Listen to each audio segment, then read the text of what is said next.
తెలిసి కూడా లోకానికి నువ్వు ఇటువంటి దానిని నిరూపించడానికి ఎంత పెద్ద మాట అనవలసి వచ్చిందో అని బాధతో వలవలా ఏడ్చి రాముడు అగ్నిహోత్రుడితో అన్నాడు, అవశ్యం త్రిషు లోకేషు నసీతా పాపమర్హతి దీర్ఘకాలోషితా హీయం రావణంత పురేషుభ.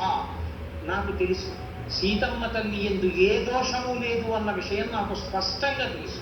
రావణాంతఃపురం కాదు, ఎక్కడ ఉన్నా సీతమ్మ సీతమ్మే.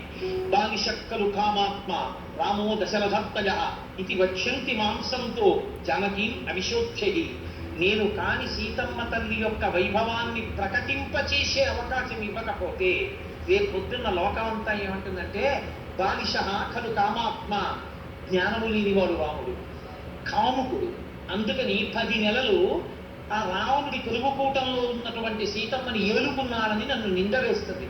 ఆ మాట నన్నని సీతమ్మని నింద చేస్తే నేను సీతమ్మ తల్లి గురించి ఆ మాటలు వినలేను కనుక ఆవిడ వైభవాన్ని ప్రకటింపచేయడానికి ఇంత క్రూరంగా ప్రవర్తించాను తప్ప సీతమ్మ తల్లి పట్ల నాకు కించిత్తు కూడా అన్యమైనటువంటి అభిప్రాయం లేదు.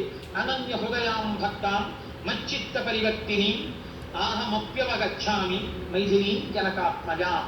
ఈ జనకుని కూతురైనటువంటి మైథిలి యొక్క మనస్సు నిరంతరము నాయందే ఉంటుందని, నన్ను అనుసరించి ఉంటుందని నాకు స్పష్టంగా తెలిసి అని విశుద్ధాత్రిశులోకేషు మైథిలీ జనకాత్మజ నహి నాతుం ఇయం శక్య కీర్తిరత్మవతాయిథ.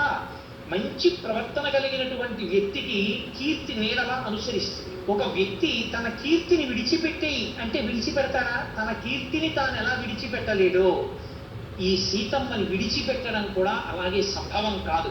ఈమెను విడిచిపెట్టి నేను ఒక్క క్షణం బ్రతకలేదు.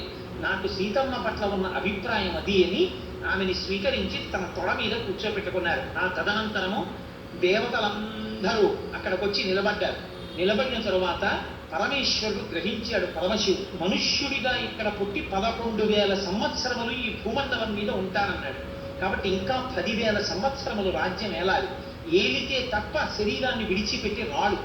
కాబట్టి ఈయన తన ప్రతిజ్ఞ నెరవేర్చుకునే అవకాశం ఇవ్వాలి అనుకున్నాడు.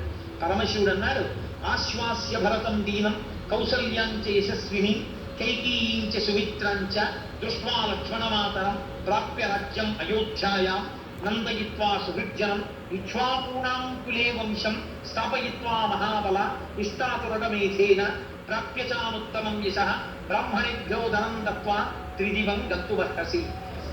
నాయన రామ, నీవు ఇంత కష్టపడి రావణ సంహారం చేశావు. అక్కడ కౌసల్య సుమిత్ర కైకేయి పరితపిస్తూ ఉంటారు, భరతుడు నీ గురించి పరితపిస్తూ ఉంటాడు. 14 సంవత్సరాలు